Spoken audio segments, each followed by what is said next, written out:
Hello friends, welcome back to legal and social awareness. मैं advocate Karim. कैसे आप सब लोग? उम्मीद करता हूं कि आप सभी लोग स्वस्थ होंगे और अच्छे होंगे। साथियों, मैंने मेंटेनेंस पे कई वीडियोस बनाए हैं। मेंटेनेंस के संबंध में जो सीआरपीसी का प्रोविज़न है सेक्शन 125, उसमें मैंने बताया था कि एक तलाकशुदा महिला भी अपने पूर्व पति से मेंटेनेंस ले सकती है। लेकिन एक महत्वपूर्ण सवाल ये है कि क्या एक ऐसा पुरुष जिसका उसकी पत्नी से तलाक हो गया है, तो एक तलाकशुदा पति अपनी पहली पत्नी से क्या मेंटेनेंस ले सकता है? क्या इस तरीके का कोई कानूनी प्रावधान है? दोस्तों, इसी तरह का एक मामला मुंबई हाई कोर्ट द्वारा डिसाइड किया गया है। आज के इस वीडियो में मैं इसी केस के बारे में बातचीत करने जा रहा हूं। बहुत ही इंटरेस्टिंग जानकारी है और बहुत ही महत्वपूर्ण जानकारी है, इसलिए जुड़े रहे आखिरी तक। देखते हैं कि पूरा मामला क्या था और ऑनरेबल मुंबई हाई कोर्ट ने किस तरीके का आदेश पारित किया है। दोस्तों, एक मामला मुंबई हाई कोर्ट पहुंचता है और मुंबई हाई कोर्ट में पत्नी के द्वारा अपील दाखिल की जाती है एक फैमिली कोर्ट के फैसले के खिलाफ। मामला यह था कि एक पति के द्वारा मेंटेनेंस का मुकदमा दाखिल करके अपने पति से 15,000 रुपया प्रति माह मेंटेनेंस की मांग की जाती है। उसी मुकदमे में इंटरिम मेंटेनेंस की एप्लीकेशन दी जाती है। मैं आपको यहाँ पर बताता चलूँ कि पति के द्वारा जो ये मेंटेनेंस की मांग की गई थी, ये हिंदू मैरिज एक्ट के सेक्शन 25 के तहत की गई थी। और मुकदमे के दौरान हम जानते हैं कि सेक्शन जो 25 है हिंदू मैरिज एक्ट का, वो परमानेंट एलिमनी और मेंटेनेंस की बात करता है।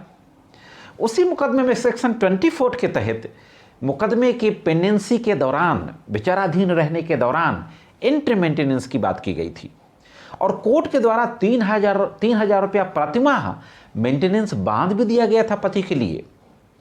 3,000 रुपया प्रतिमाह मेंटेनेंस का ऑर्डर कर देने के बाद पत्नी के द्वारा इस आदेश को मुंबई हाई कोर्ट में चैलेंज किया जाता है और यह कहा जाता है कि हमारी शादी 1992 में हुई थी, लेकिन 2015 में हमारा डिवोर्स हो चुका था और तलाक होने के बाद पति को अपनी तलाकशुदा पत्नी से किसी भी तरीके का मेंटेनेंस लेने का लीगल राइट नहीं है।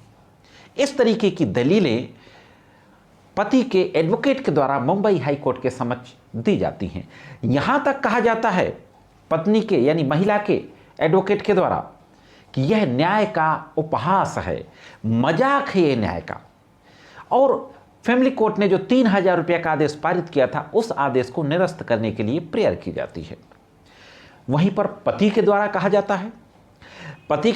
जाता है कि मैंने पत्नी को तमाम तरीके की पढ़ाई के लिए, डिग्रियां लेने के लिए मोटिवेट किया, प्रमोट किया, घर की देखरेख की और पत्नी एमए बीएड है और यूनिवर्सिटी में पढ़ाती है, कार्यरत है और मैं बेरोजगार हूँ, मेरे पास कोई आय का साधन नहीं है, इसलिए मुझे गुजारा भत्ता मेरी पहली यानी पूर्व पत्नी, तलाकशुदा पत्नी से दिलाया जाए। पत्नी पति के काम के संबंध में यह भी कहती है कि वो किराना की दुकान की है और ऑटो किराए पर चलाता है, तो उसकी इनकम भी है, लेकिन इस तरीके का कोई प्रूफ पत्नी के द्वारा न्यायालय में नहीं दिया जाता है। मुंबई हाई कोर्ट की सिंगल बेंच के द्वारा इस मामले की सुनवाई की जाती है और अभी 26 फरवरी 2022 को इसमें आदेश पारित किया जाता है। महत्वपूर्ण टिप्पणी की जाती है ऑनरेबल मुंबई हाई कोर्ट के द्वारा कि सेक्शन 25 हिंदू मैरिज एक्ट को तलाक की कार्यवाही से प्रतिबंधित नहीं किया जा सकता। यानी ऐसा नहीं है कि अगर दो लोगों के बीच में डाइवोर्स हो गया तो वो सेक्शन 25 के तहत मेंटेनेंस का मुकदमा नहीं कर सकता। सेक्शन 25 किसी भी समय किया जा सकता है और पत्नी के द्वारा भी और पति के द्वारा भी। इस तरीके से यह बात कहते हुए जो 3,000 रुपये इंटरिम का आदेश पारित किया गया था पत्नी के खिलाफ, मुंबई हाई कोर्ट उस आदेश को सही पाता है और जो तमाम बकाया धनराशि थी इंटरिम मेंटेनेंस की, उस बकाया धनराशि को उस महिला की सैलरी से यानी वेतन से काटने का आदेश भी पारित कर दिया जाता है मुंबई हाई कोर्ट के द्वारा।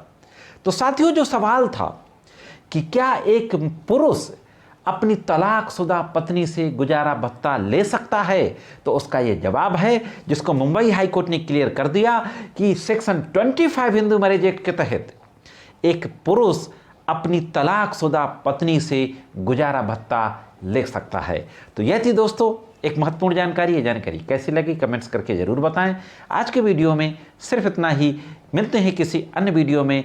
तब तक कानून की विभिन्न तरीके की जानकारियों के लिए देखते रहें लीगल एंड सोशल अवेयरनेस।